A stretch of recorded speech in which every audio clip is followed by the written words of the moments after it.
अयोध्या राजर्षि Dasharath medical college के outsourcing कर्मचारी के परिजनों ने मेडिकल कॉलेज के प्रधानाचार्य पर लगाए गंभीर आरोप। प्रभुनाथ मिश्रा 2019 से आउटसोर्सिंग कर्मचारी के पद पर मेडिकल कॉलेज में तैनात था, जहां पर मेडिकल कॉलेज के प्रधानाचार्य महोदय द्वारा काफी शोषण करने पर उसने आत्महत्या कर ली, जिसकी सूचना परिजनों को मिली। परिजनों द्वारा प्रधानाचार्य के ऊपर आरोप लगाते हुए कहा गया कि प्रधानाचार्य के प्रताड़ना से प्रताड़ित होकर मेरे भाई ने आत्महत्या कर ली, जबकि इससे पहले इसी मेडिकल कॉलेज में इससे पूर्व में आए हुए 3 प्रधानाचार्य द्वारा अच्छे कार्यों पर उसे अवार्ड भी दिया गया था। मृतक प्रभुनाथ मिश्रा पर्चा काउंटर पर पर्चा काटने का कार्य करता था। परिजनों का कहना है, अगर इनके ऊपर कार्यवाही ना हुई तो हम लोग उच्च अधिकारियों के कार्यालय पर धरना प्रदर्शन करेंगे।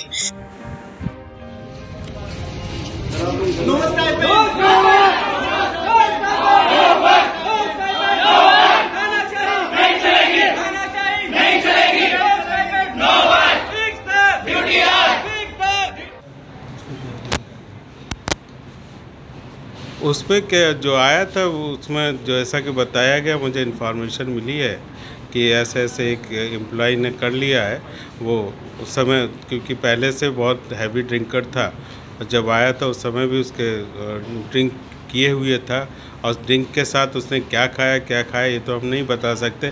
कभी कभी अल्कोहल भी इस तरह से रिएक्शन कर जाती है, तो यह शुरू से उसको ना हटाया गया ना उसको रोका गया, और यहाँ पे आके काम भी करता था। ये तो उसमें उसने क्यों किया, कैसे किया, इस बारे में हम तो नहीं बता सकते ना। सर, रात में जो चिकित्सकों के साथ यहाँ पे जो बवाल हुआ, उस समय मौके पे पुलिस भी आई थी, आप भी थे मौके पे? और मुझे क्या कहते हैं, जैसे इन्फॉर्मेशन मिली मैं तुरंत आ गया। कितने बजे थे? अब कितने बजे क्या, मैं सुबह आ गया, तो सुबह के टाइम पे आ गया था जैसे इन्फॉर्मेशन मिली। क्योंकि हंगामा रात में ही शुरू हो गया था। ठीक, इसके अलावा मुझे कुछ नहीं कहना। ये क्या मामला था? मामला ये था भैया कि मेरा छोटा भाई वहाँ मेडिकल कॉलेज में क्लर्क के पद पे कार्यरत था, कंप्यूटर ऑपरेटर के, और वहाँ प्रिंसिपल साहब ने उसको इतना प्रताड़ित किया कि हद हो गई, और वो उससे तंग आकर के आत्महत्या कर लिया। अच्छा जी।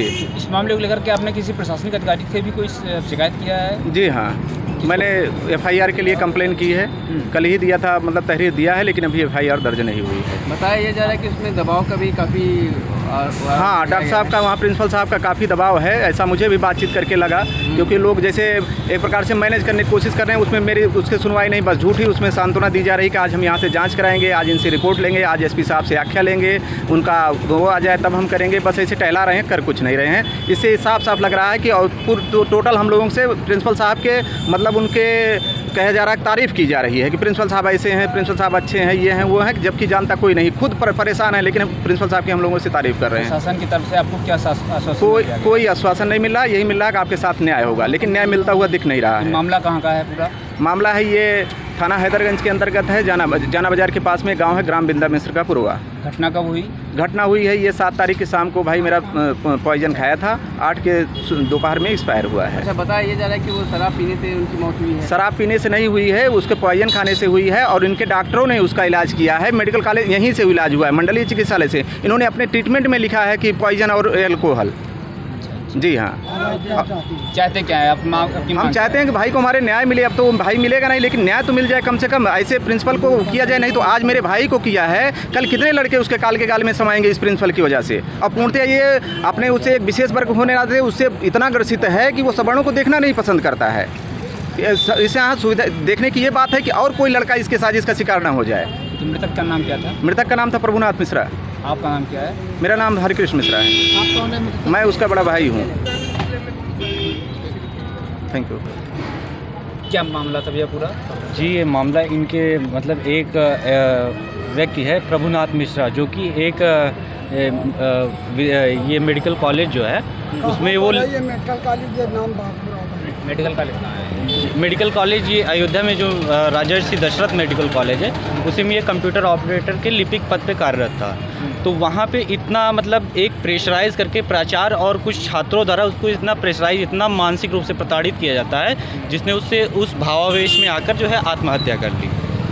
जी। तो इस मामले को लेकर के आपने प्रशासन से भी जी गुहार लगाई है? जी, हमने प्रशासन से मतलब इन्होंने अपनी तहरीर दी। हमने जो सुशीला अग्रवाल की जो गाइडलाइंस, जो सुप्रीम कोर्ट की कॉन्स्टिट्यूशनल बेंच की गाइडलाइंस है, उसके अनुरूप हमने एफआईआर दर्ज करने के लिए अनुरोध भी किया, लेकिन वो पूर्णतः प्रशासन जो है उसकी गाइडलाइंस को मानने के लिए तैयार नहीं है। उस गाइडलाइंस में ये कहा गया है कि अगर आपको कॉग्निजेबल ऑफेंस मात्र डिस्क्लोज हो रहा है तब आपको एफआईआर दर्ज करनी पड़ेगी। और नए कानून के अनुसार भी, नए कानून का जो 173 सब क्लॉज 3 बीएनएसएस कहता है, ये कहता है कि सब क्लॉज 3 ये कहता है कि जिन मामलों में 3 वर्ष या 3 वर्ष से ज़्यादा या 7 वर्ष से कम की सज़ा है, उसमें प्राथमिक आपको इंक्वायरी की ज़रूरत पड़ेगी।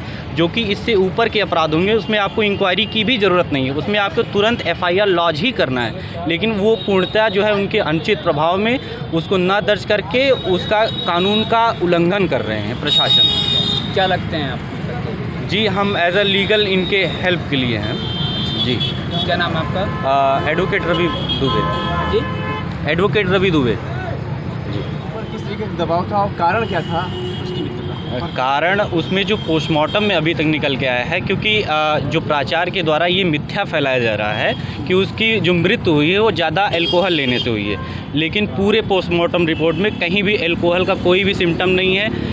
यहाँ तक कि जो है पॉइज़न का सिम्टम पूरा साफ उसके बॉडी जो पोस्टमार्टम आख्या प्रपत्र है उसमें पूरा पॉइज़न का साफ प्रमाण, प्रत्यक्ष प्रमाण मिल रहे हैं, जिससे वो जो है अपनी एक अलग मिथ्या कहानी बनाते हुए उसको जो है झूठा वो बता रहे हैं।